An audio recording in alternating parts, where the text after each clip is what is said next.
Once again, everyone, thank you so much for coming to the Olympic Oval webinar series. This is number 3. We are discussing sports injuries, prevention, and a safe sport approach to recovery. This time, I'd like to introduce the Olympic Oval director, Peter McCrory. Hey, thanks, Jamie.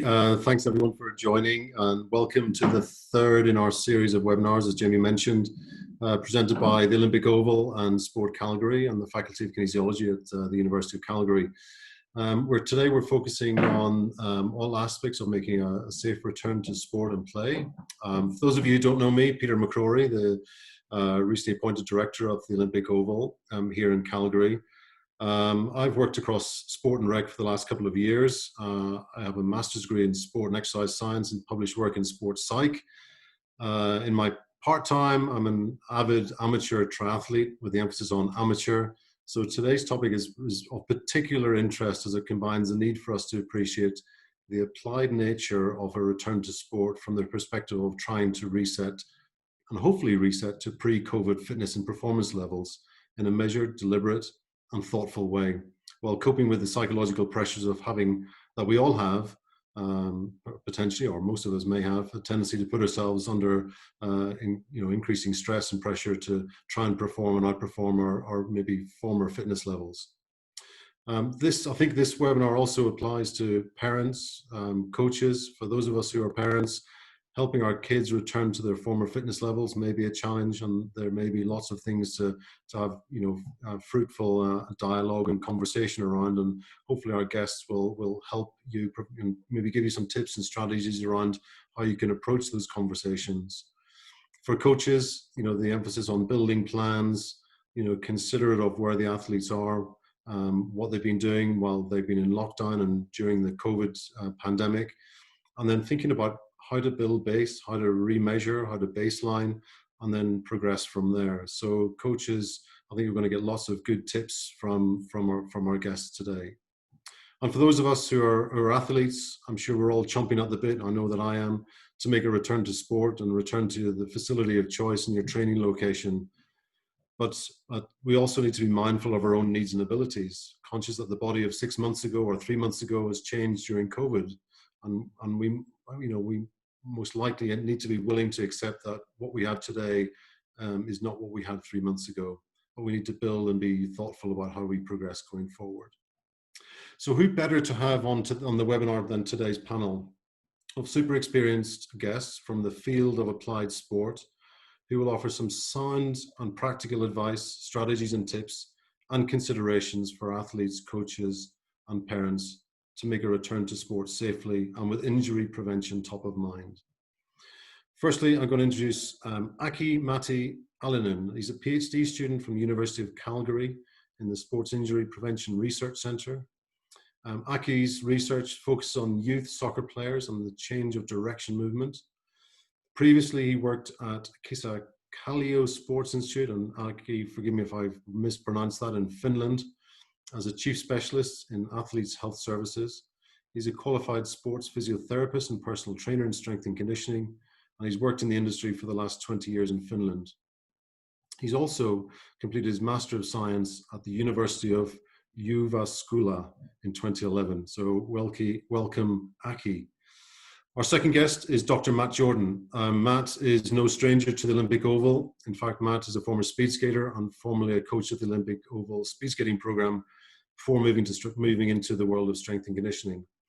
Matt has been a strength and conditioning coach and applied sports scientist working with international athletes for over 6 Winter Olympic Games.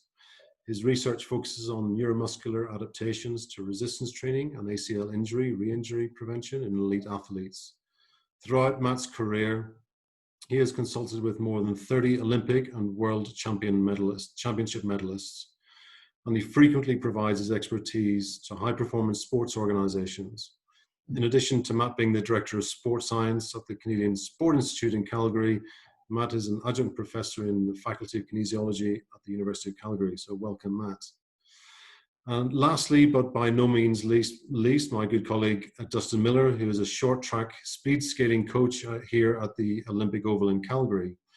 Moving to Calgary in 2005 to pursue his speed skating career and university goals, Dustin represented Canada in short track at the World Cups in 2010 and won a silver medal in the 5,000 meter relay. And for those of you who haven't seen a 5,000 meter relay, it's something to be observed. In 2011, he switched to long track and posted a top 20 500 meter time later that year. In the academic world, Dustin has a Bachelor of Arts in Law and Society and minor in Economics from the University of Calgary. Since graduating, he's also retired from speed skating. He took a brief break from the speed skating world, but has since returned in 2016 to be an Olympic Oval program coach. So welcome, Dustin. So without further ado, I'm going to hand over to Aki for a short presentation, followed by Matt, then Dustin, and then we'll open it up for Q&A. Aki, over to you. Okay, Peter, thank you very much. And it's an honor to be here at the webinar. And I think your Finnish pronunciation is just getting better all the time, can I say? So I'm going to be talking about the proper planning and organization to restart training safely, and trying to give some insights to that from like a soccer coach point of view.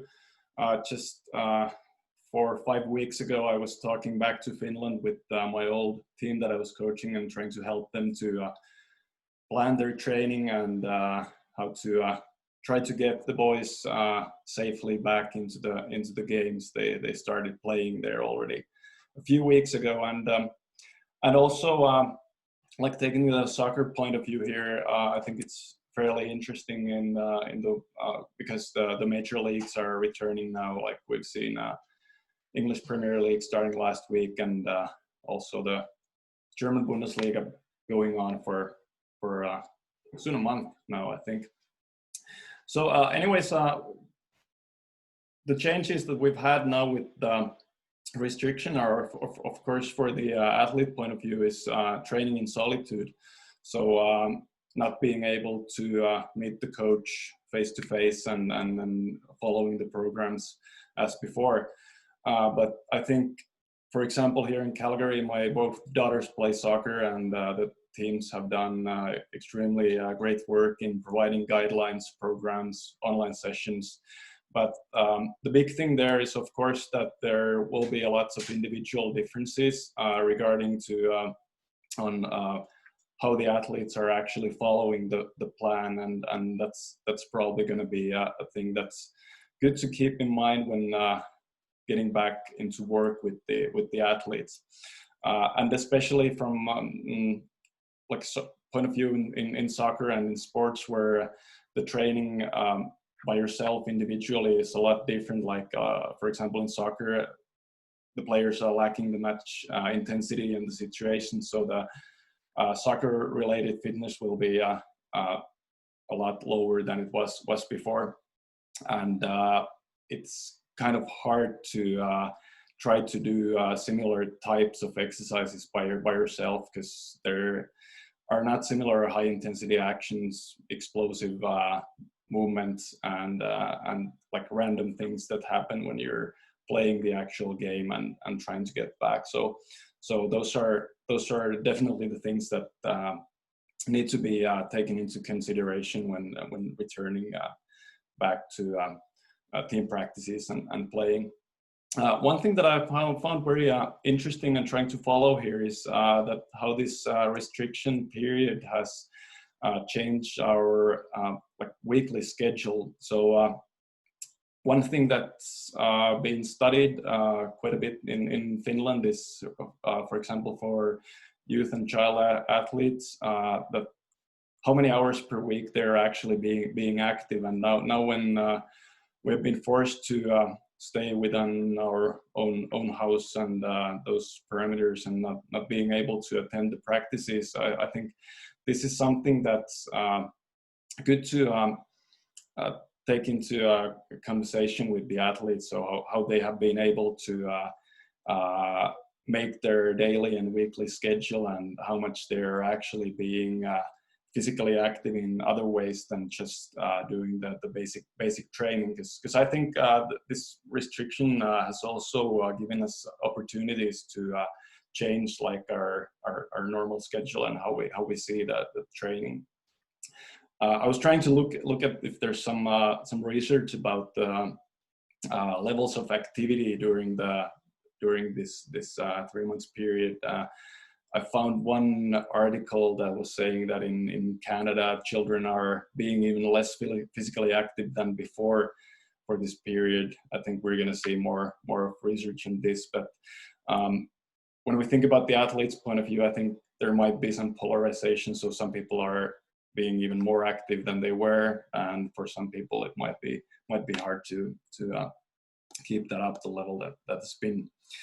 But anyhow, I want to share you some interesting thoughts. This is from Finnish big research that they made about 10 years ago. So there were lots of interviews with former athletes that were in top of their sport in the world, and how much they actually spent time on training with the coach, training individually, and doing other physical activities. Because this is the big thing with like youth athletes nowadays, that if they're actually getting enough like this base training where they can build up later with the actual harder workouts. So I'm just gonna share this screen and let's see. You can see that.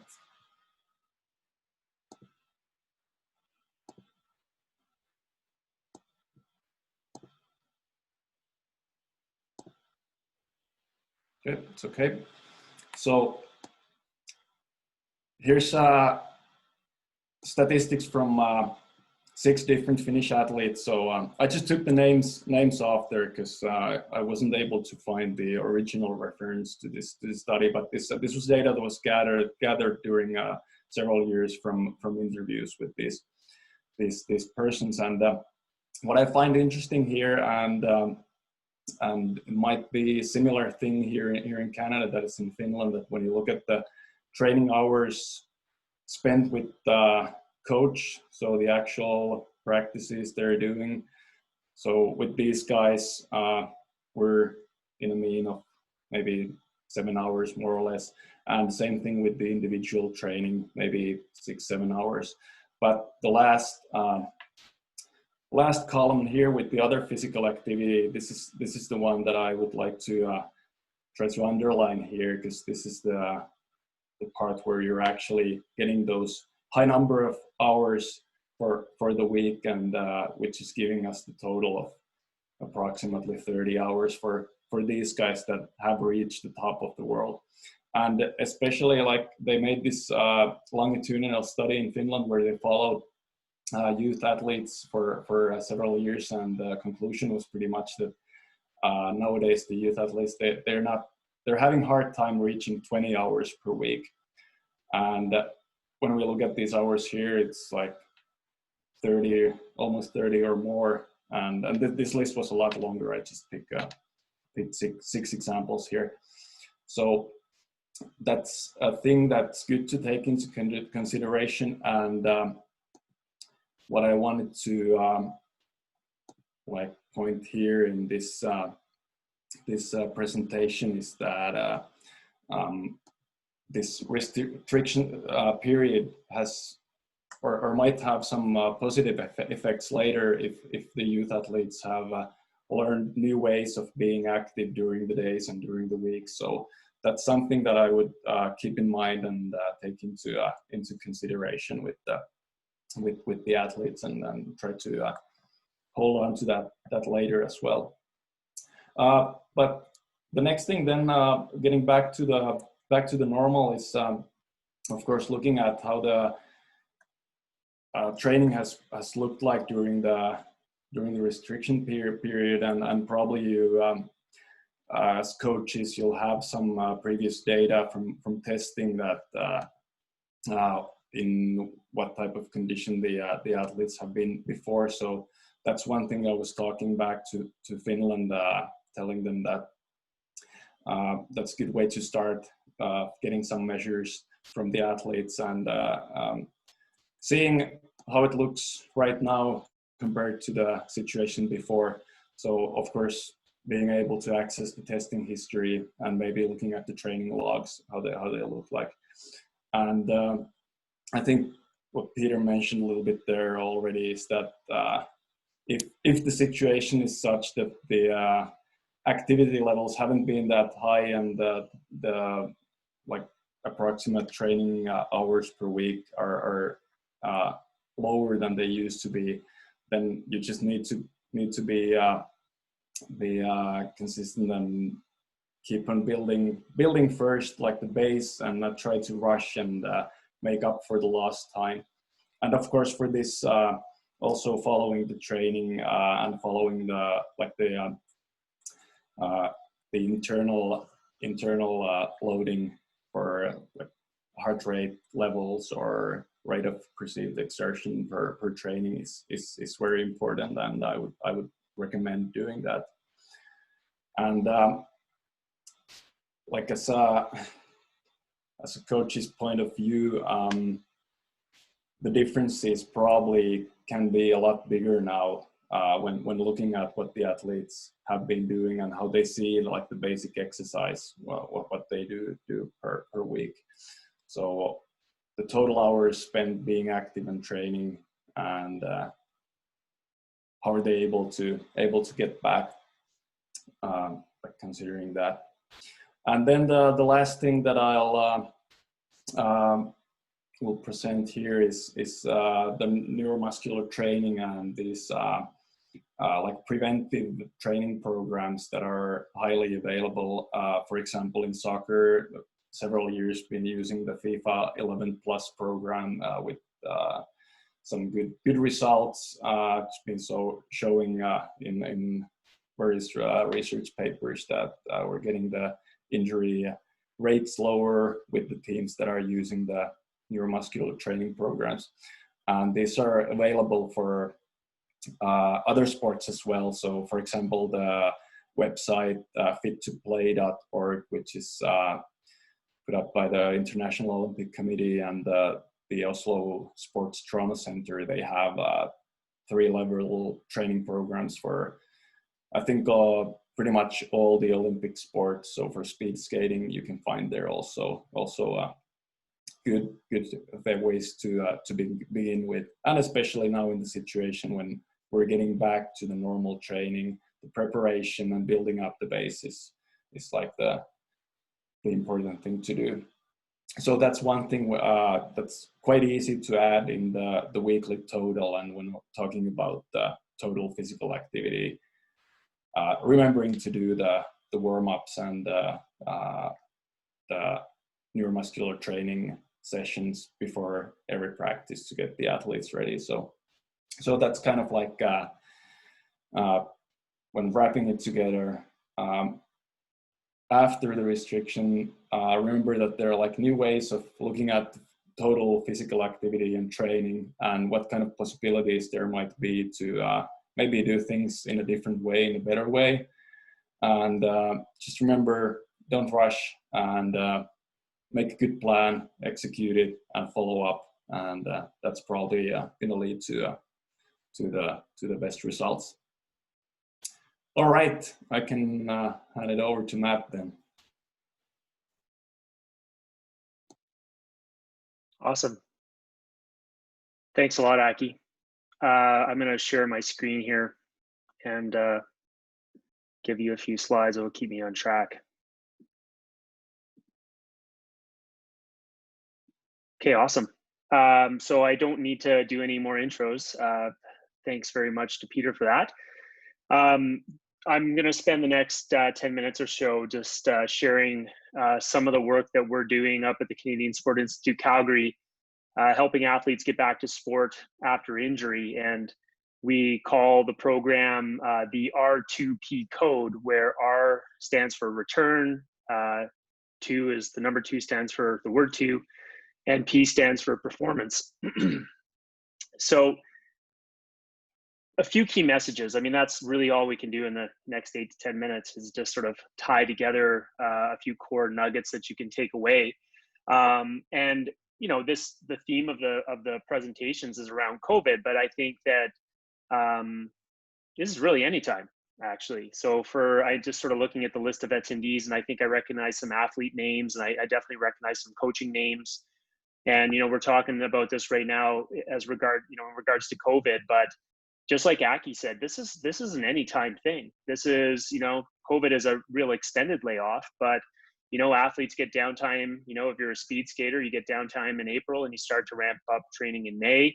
If you're involved with, field sports, you always have an off season, you got to come back. And it's really interesting to note that whether you're a professional NFL football player or, involved in soccer, when you've got big layoffs and you come back to sport, that's usually when there's a bit of a risky period where your body's not quite fully prepared for what it needs to do. And so that's why we need to have some plans around that, and good planning, good monitoring, and good progressions. Those are your kind of three most important things you can do. And it kind of applies as well to the whole idea of coming back after injury. And I think COVID's kind of challenging because, whereas before, if you had an injury, if you sustained an injury, let's just say, I'm just going to use, say, in January, and, right now, one of the sports I work really closely with is alpine ski racing. You can imagine some of these skiers, have maybe sustained an ACL injury through the winter or what have you. Whereas you would normally be seeing your physiotherapist or your strength and conditioning coach really frequently. What we're seeing now is that people probably aren't getting in as often as they would have. And so we need to have a plan around this. And just to let you all know, in addition to providing these sorts of services at the Canadian Sport Institute Calgary for athletes who've been injured, we're also actively doing research in the area to try to improve the landscape for athletes after they've suffered a serious injury. And our big focus is winter sports, so snowboarding and skiing, but certainly this applies also to athletes who might be in sports even like speed skating. You can think back to some of our most favorite athletes that we know who've suffered some pretty big injuries in the past 5-6 years and have had to battle back. So let's just start with dispelling some myths maybe. Injuries are a part of sport, right? So just accept it. Is that our sort of party line? And I think that when you look at what's happening in the landscape, that's not something we have to just accept. We shouldn't just be playing through pain, making an early return after you've had an ACL injury or a bad lower body injury.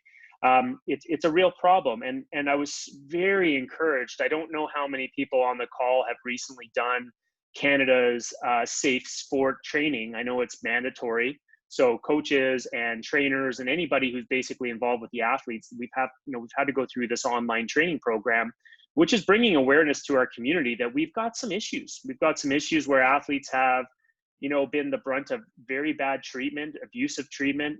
They've had an environment potentially that hasn't been the most healthy, and we have to do better. And I was very encouraged that inside the safe sport training, there were actually some mentions about return to sport and just playing through injury, which is something that I've spent the better part of a decade trying to both research and also change how we do this. One of the themes is around normalization, and that's a problem. Normalization is when you just sort of start to accept either bad behaviors or harmful behaviors. And one of the most normalized phrases out there is that tough athletes play hurt, and you just got to play through the pain. And certainly that isn't a normal thing, and it's something that we've got to all work towards to kind of dispel that held belief. Another one that I was really encouraged to see in safe sport was the idea of neglect. So if you're an athlete or a coach, and you have an athlete who's suffered an injury, if you either don't give them enough recovery time or deprive them of that care, it's actually considered to be neglect. So this is something, again, collectively, that we all need to do a better job of. And as we're going to sort of learn as we go through the next couple of slides, it requires everybody to sort of work together to improve the landscape. And the last point that I found in safe sport that I think is great, it's this idea that letting an athlete get back to a high risk environment, and that can be, you're a soccer player and you've got to make really, really explosive change of direction movements, or you're an alpine skier and you're going to be racing down a hill at 140 kilometers an hour and you've had an ACL injury. allowing an athlete to come back to sport when they aren't ready is actually a form of maltreatment. So this means that we, and by we, I mean everybody on this call, we have to do everything we can to work together and improve this landscape. So as I wrap up the final few slides of this, I want to give you a few takeaways on things that you can do to help improve landscape. So the first thing is, don't add to the uncertainty. So you read in a headline, and looking at the list of names on the presentation here today on the webinar, I don't see necessarily a lot of names I recognize from ski racing, but I can tell you that in ski racing and in soccer and in basketball, ACL injuries are common injuries, and that's a ligament in your knee that can become injured when you're putting big forces through the knee joint, and it can be a real problem. It often requires surgery. And one thing that's absolutely clear when you look at the news, right? So you read in a magazine or you're reading online, on a website or whatever your news outlet might be, you'll hear some unbelievable story about an athlete who made a recovery after a really serious injury that totally defied all logic. This injury normally takes 12 months to come back from, but this athlete managed to do it in 4 months, completely circumventing the normal timelines. And all I can tell you is that, and this goes back to some of the things that Aki said, is you cannot shortcut good preparation and taking the time to develop those physical capacities that get affected by injury. It takes time, and it's really hard to circumvent it. And so when we talk about uncertainty, I want you to think about the buckets that you see on the bottom right-hand side of my screen, because I want you to imagine that you have to draw in there. Imagine you're an alpine skier. You draw in there, you pull out a blue chip, you're good to go. You pull out a red chip, you've got an ACL injury, which is the most common and specific diagnosis for injuries that ski racers have. Here's an interesting stat.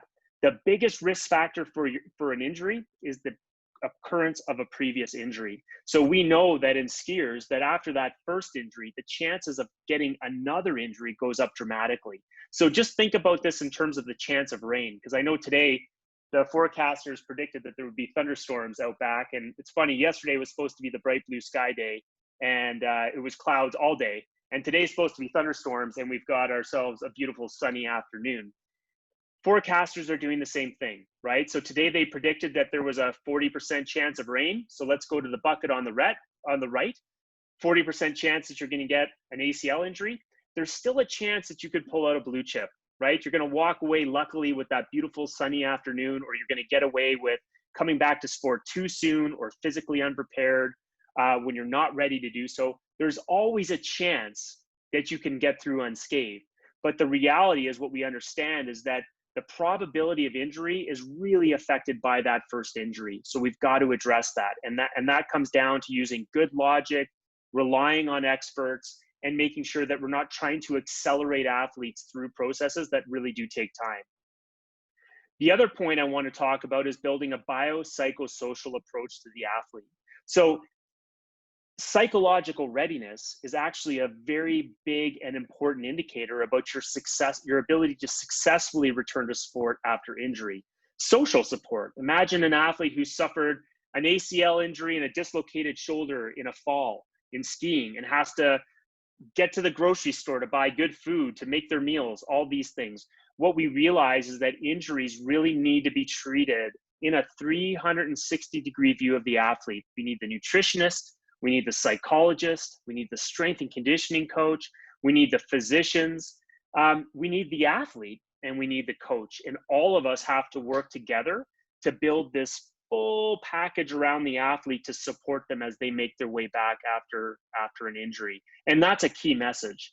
It's this sort of thing works much better when you've got that multidisciplinary team who's working in an interdisciplinary fashion, meaning they're working together to help provide the athlete with the support they need to get back. And, I realize that people on this call might be looking and saying, wow, I don't think I've ever thought about having a psychologist for my son or my daughter after they've suffered a knee injury and have to make it back to sport. But that's an important point. Psychology, being ready, being mentally ready to get back to a high-risk environment can be super key in that athlete's chances of coming back successfully. So you got to remember 360-degree approach and make sure that you're thinking not just about their biology and their physiology, but how are they doing here, right? And how are they doing with their social support network? The other thing that we've spent a lot of time on at the Institute is developing new tests that we can use to monitor athletes after injury. And what you see on the screen right now, and I don't need to go into detail with it, but we're using a force plate system that's measuring the force from the right side and the left side. And we're able to do all kinds of baseline testing on our athletes. And then after they get hurt, to track them as they're making their way back to sport and eventually back to performance. And what you see on this screen is the same athlete who's probably about 4.5 months post-surgery on the left side and at about 8 months post-surgery on the right side. So this becomes a really simple test that we can do to help drive a better conversation, to answer the question, are you physically ready to make it back to sport? And this becomes a key part of how we have to approach all athletes, because the best thing we can do is take athletes in a high-risk environment, whether that be soccer players, even speed skaters. Having worked as a strength coach with speed skating, I know that ankle tendon, like Achilles tendinopathies and patellar tendinopathies and hip injuries, they happen all the time. So we can use this type of testing. We can develop protocols that are really specific to the sport. And now we've got a whole bunch of baseline information on the athlete that we can use after they get hurt, so that we can use a better evidence-led decision-making process to help guide them back to that return to sport juncture.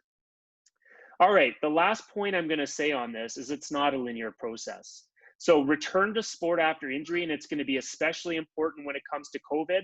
It's not going to go like this. We're going to expect that it goes up and it goes down and it goes up and it goes down, and there's going to be setbacks. But what we need to do is manage the setbacks. So you'll notice that in our progressions, we worry about how the tissues need to heal. That's what's reflected in the top graphic here of what you're seeing on the screen.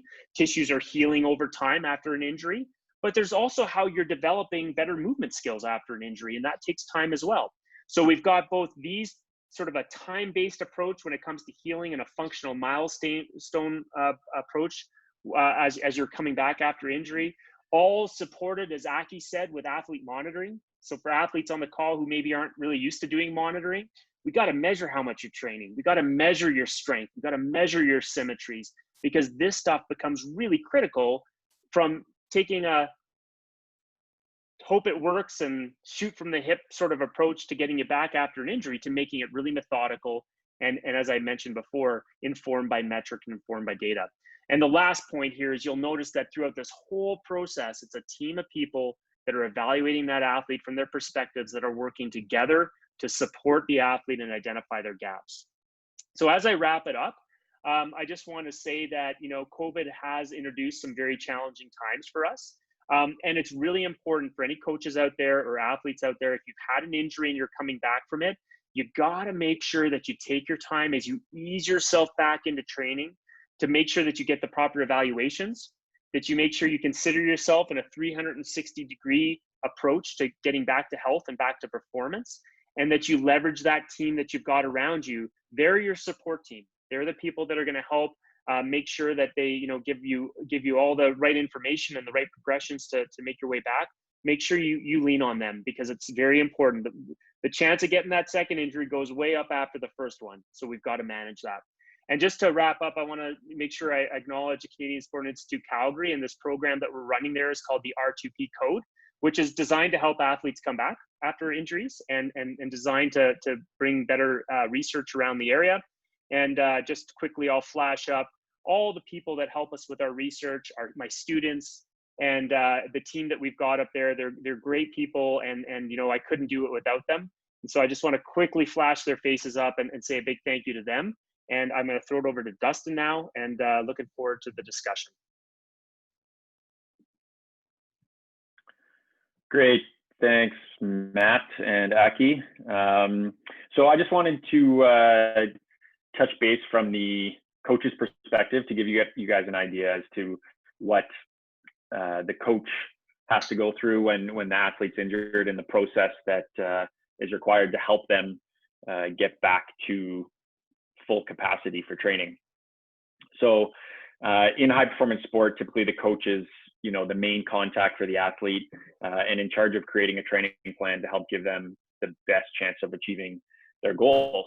So the coach is not alone in this, however, as Matt mentioned. There's a huge support system, including your strength coach, physiotherapist, doctor, mental performance, nutritionist, and so on. And the coach is really responsible for ensuring that this whole support system works well together and is fluent, so everyone's on the same page to give the athlete the best chance to succeed. So there can be different levels of support at, depending on what level you're at. Prior to high performance sports, if you don't have a full support team, the coach may have little contact with support personnel and rely heavily on parents and athletes to provide updates when they're returning from injury. If you're not in contact with that person's physiotherapist, it's going to be difficult to really provide them a program to make sure they're getting back. So this is where, the coach's eye really comes into play, and being able to monitor them to see how they're doing and how they look different from, prior to the injury. So just to touch base a little bit, typically with an injury, and as I've experienced over the years with some athletes, depending on the extent of the injury, you're dealing mostly with a doctor, potentially even a surgeon, and your physiotherapist early on in this process. So, the coach, of course, is going to keep to touch base with them to monitor what's going on, and kind of wait at that point to figure out as to when they can come back to training. So physiotherapists and the coach will work together to create a return to training protocol. The rehab is super important.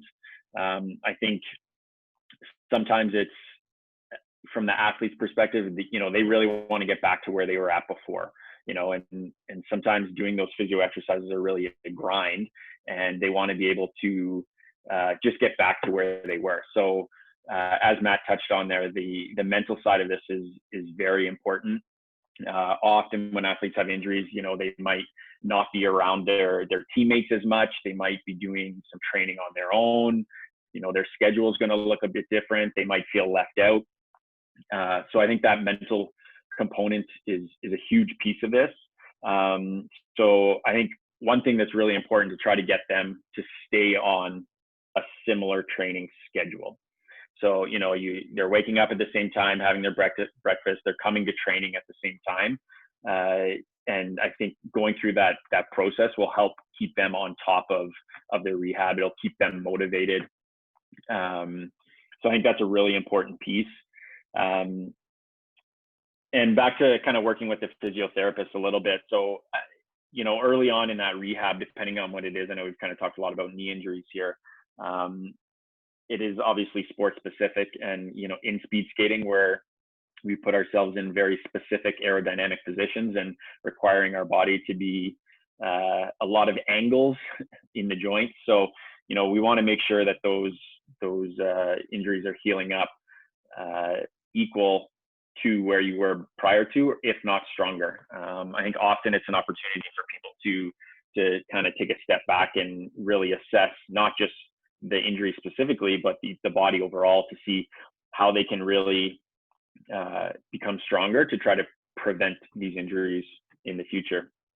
The coach dealing with the physiotherapist at this point, you're really trying to work together to get them back, obviously, to full training capacity. The speed skating specifically, getting back onto the ice might take a little while, but there are different things that you can do to either keep their aerobic capacity up if it's sitting on the bike for a little while. There's core work you can do, upper body work. So there's a lot of different aspects that you can do as an athlete to still improve certain areas while you're waiting to get back to training. From the overall training plan perspective, it comes down to as well how much time that athlete has missed, right? The shorter the better, obviously. An injury that's not as huge is better. It's easier to come back from. But with the amount of time they've missed coming back into a training program, something else you need to keep in mind is what time of season this is. You know, if you're more at the beginning of the season, there doesn't feel like there's as much of a rush to get them back ready to perform, because you're still in the general building phase. So when you're in competition season, you know, you really need to keep in mind that next competition is not necessarily the goal. You know, you can't sometimes the athlete especially can maybe say, yeah, it feels fine.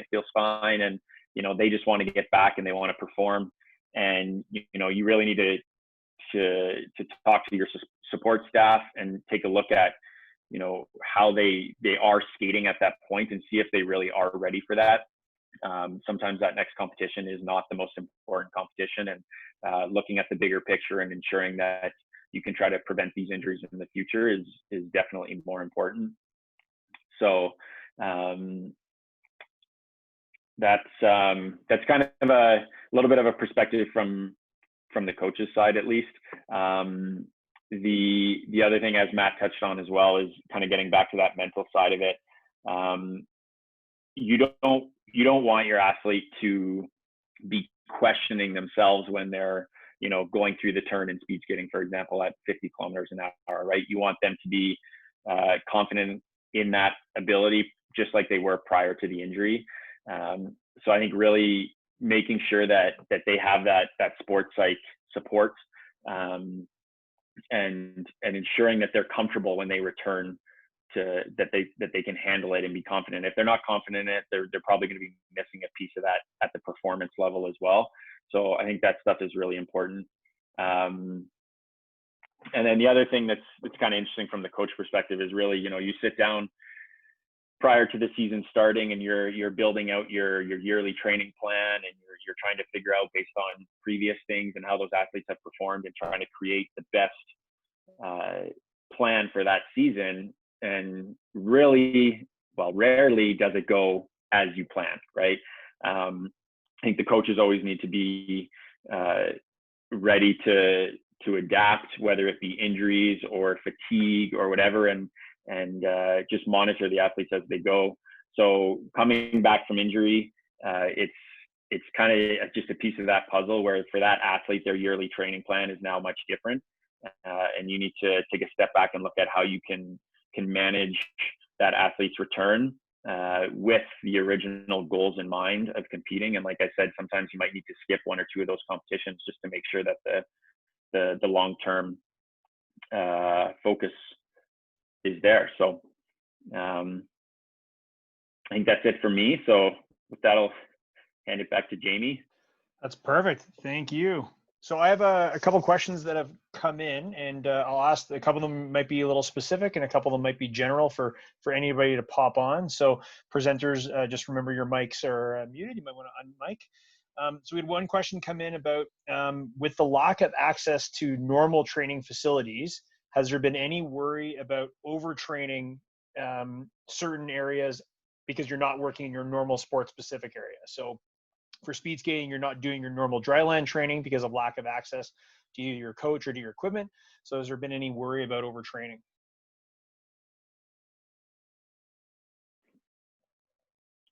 I don't think there's a worry of overtraining at this point. I think obviously ice specifically is something that we haven't used.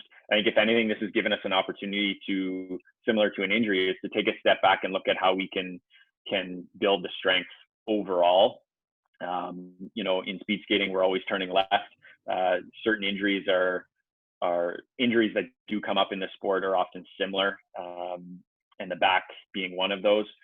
So I think if anything, you know, I've tried to look at this as an opportunity and figure out how can we do things differently, and hopefully better for that.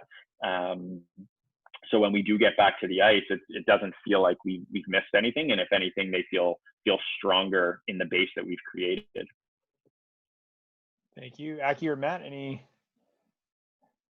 concerns? Well, I could add from like a soccer point of view, maybe bigger problem is like I said, there is that like the match fitness is lacking. So, and you need to start building it like little by little. So for example, not getting straight into the normal pitch, but starting with small-sided games and keeping the tempo lower, being able to control the recovery times and etc. But yeah, of course, that can be quite a bit individual regarding to what are your opportunities, like if you're able to use different types of training facilities or not. Yeah.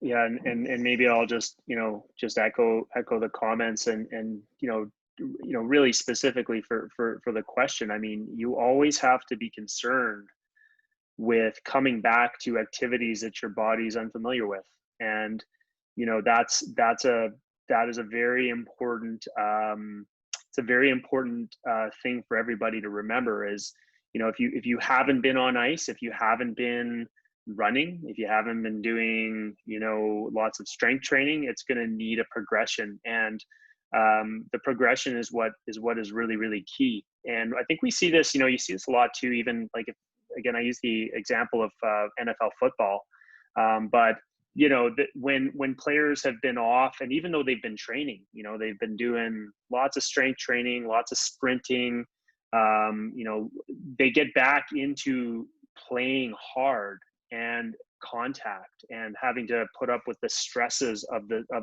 sport. It's always a vulnerable time period. So the best thing you can do, and I think this goes to all the athletes that are listening, is you got to make a record of what you're doing. You've got to record your training, and you've got to make sure that you get a good starting point. That you need to probably determine that with your coach for the new modalities that are going to eventually come back online. And you need to make sure that week by week that there's a really sensible progression in how much load you're adding to your body. And that's the nice thing about the human body, right? It's adaptable. It's going to adapt to stress, and if you give it the right type of stress, it will adapt positively. If you give it too much stress and you don't give it enough recovery, the opposite happens. So it's definitely something that we should all be thinking about. Perfect. Thank you. There was a question about the numbers that Aki put up about the 20 hours of activity per week, and not just on the sport specific. It was more of a question of, has anybody heard of any creative ways that those 12 to 14-year-olds can potentially get to those hours? And Matt, as you just said, slowly progress up to that time. So obviously it's based on a lack of access to certain facilities, but have been any interesting cross-training opportunities that you have heard about?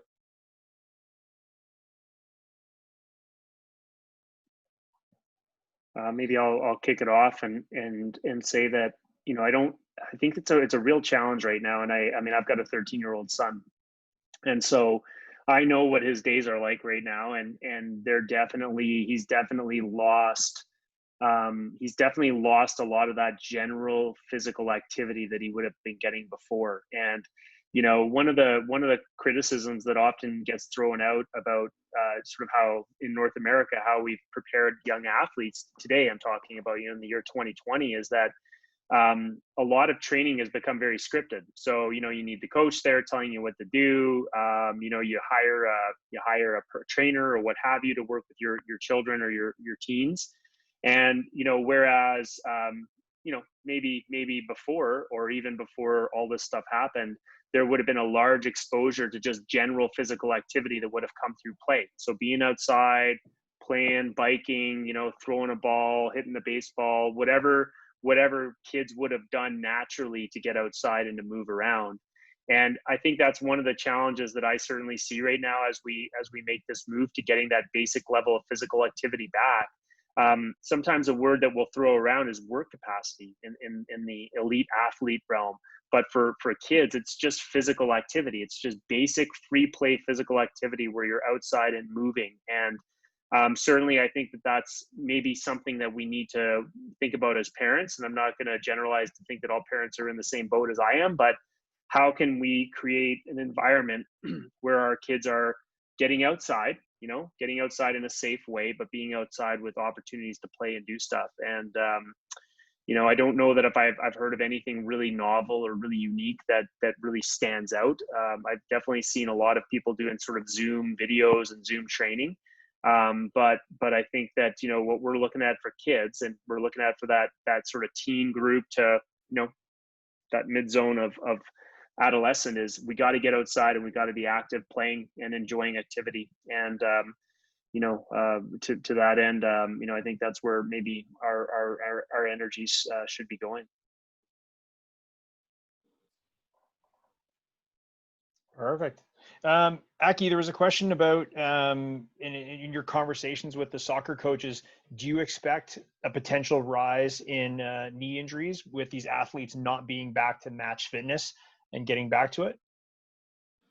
Yeah, it's an excellent question. And actually, I was watching English Premier League last weekend, and Liverpool playing against Everton, and there were two guys who got injured during the game.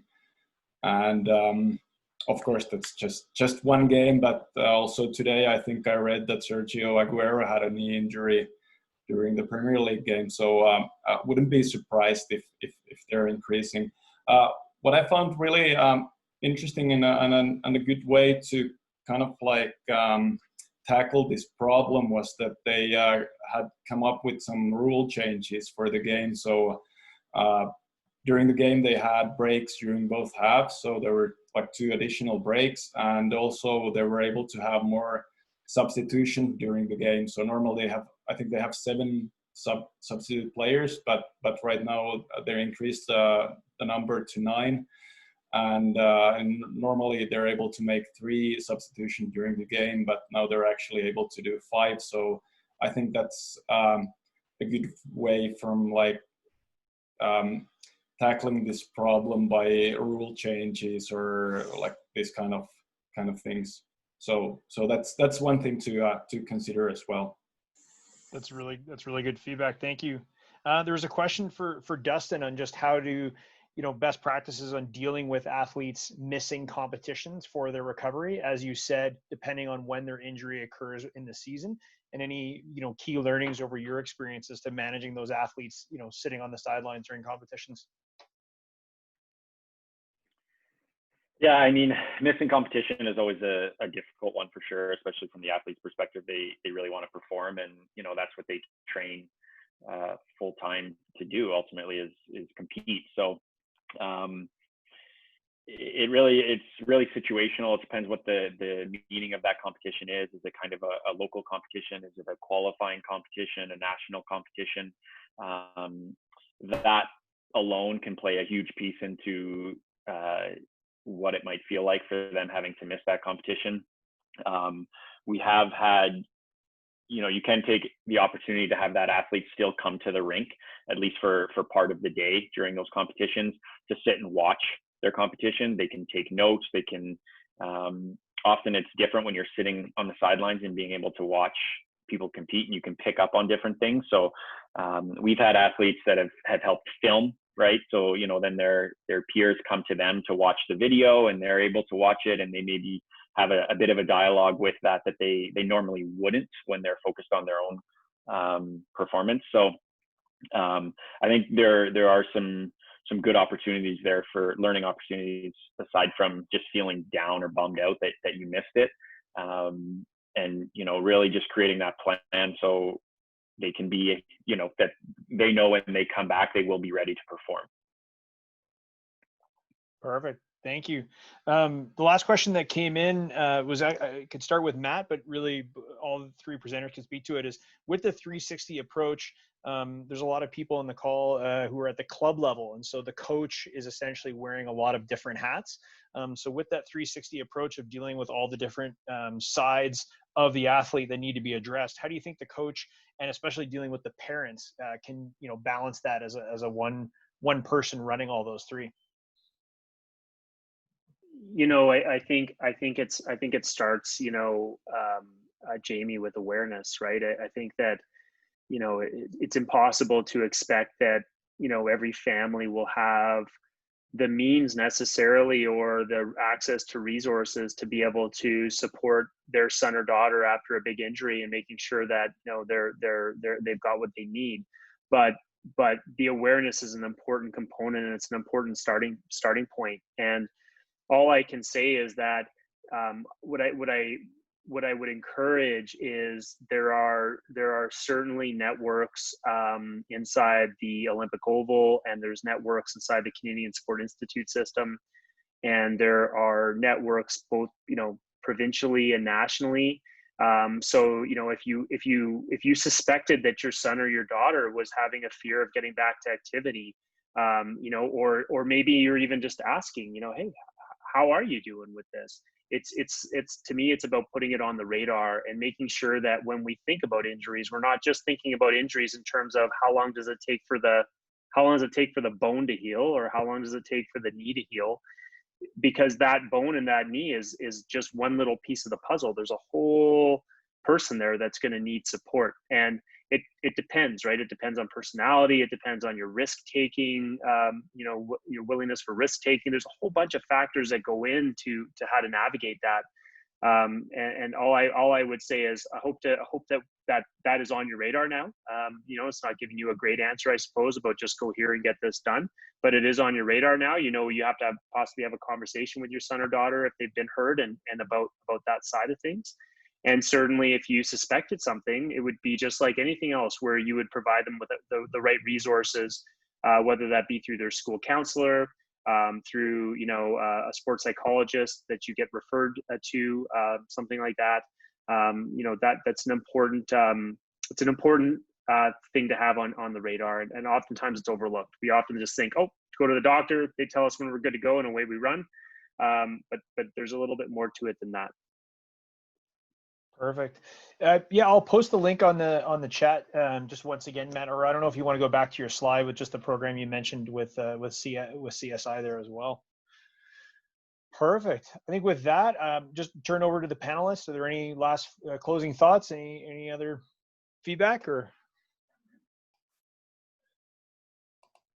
No, thanks a lot, guys. Really appreciate the opportunity, and great, Aki and Dustin, to have a chance to sit up here and have an hour discussion. So just for me, just very appreciative of the opportunity. Yeah, same thing. Thanks to all for listening, and Matt and Dustin and Peter, Jamie. Thank you. Yeah, thanks everyone, and thanks to the Oval for hosting this as well. I think it's great. Thank you. Great, thanks. Thanks everyone. Jamie, thanks ever so much for lining up all the Q&A. Thanks for everyone for listening. Aki, pleasure to meet you, and thanks for the Finnish 101 lesson. It's been good. We should continue the dialogue. Matt, always good to see you and hear about the good work that you're doing at CSI. On you know, the applied research and the applied nature of your work is really incredible. Dustin, really good to hear from you, and you know, and hear about the work that you're doing with and how you support athletes through injury and returning to sport. So really good discussion. Thank you all. Hopefully for those on the call and those listening and watching, I've been able to pick up some practical tips, strategies, and points to consider and to think around, you know, a holistic and thoughtful and systemic approach to returning to sport, either post-injury or post-COVID. So I think on this call, there's been a lot of really good information shared. So thanks to our panelists. Jamie is going to post this webinar on our YouTube channel, so the Oval YouTube channel, so it will be available to listen again if you wish to. And for those of you who are avid Oval participants or attendees, you know, just a bit of a plug in terms of reopening, and to give you a bit of an update, we are working on building plans to reopen. No dates as yet, but stay tuned to our social media channels, and we'll update you as soon as we can with our phased reopening plans. And then just looking forward to our next webinar, likely to mid-July, date to be confirmed, but stay tuned, and topic 2 to be determined. So just to wrap it all up, thanks to everyone on the panel, thanks to all of you on the call, and wish you all a safe evening and good evening.